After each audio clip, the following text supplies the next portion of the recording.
Don't you know that your bodies are temples of the Holy Spirit? Maybe. Probably.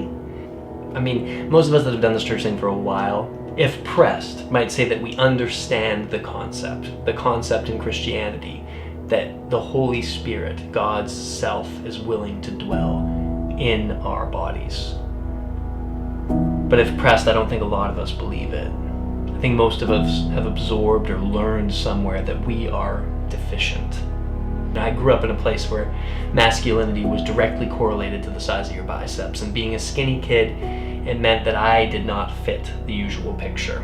I can remember being told there's no way that I could ever get into a fight because you could count all my ribs, or coaches telling me that I looked like a baby deer flailing on the court. And nobody meant anything by it. But over time, hearing things like this kind of wears you down.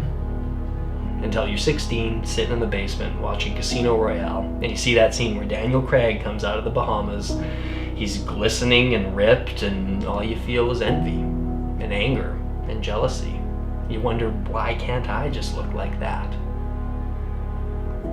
You know, at that moment, I was pretty certain that if the creator of the universe was going to pick a place to dwell, it was not that skinny kid's body. And I don't know what your story is. Whether you struggle with the way you look because of the airbrushed images on Instagram, or you don't think you're smart enough, or strong enough, or healthy enough, or able enough, or from the right race, or gender, or culture, or whatever. But I can guess that in some way you feel deficient. So Paul's question reaches out to you as well. Don't you know you're a temple? See, temples were these places that were supposed to be the images of heaven on earth, where heaven and earth kissed, these radio receivers to the signals of divinity. And they were the places where the greatest in art and architecture got to work with silver and gold and wood and stone and put their very best work forward because they knew it would stand for much longer than they were alive. And I guess what I'm trying to say is that no temple was ever a mistake.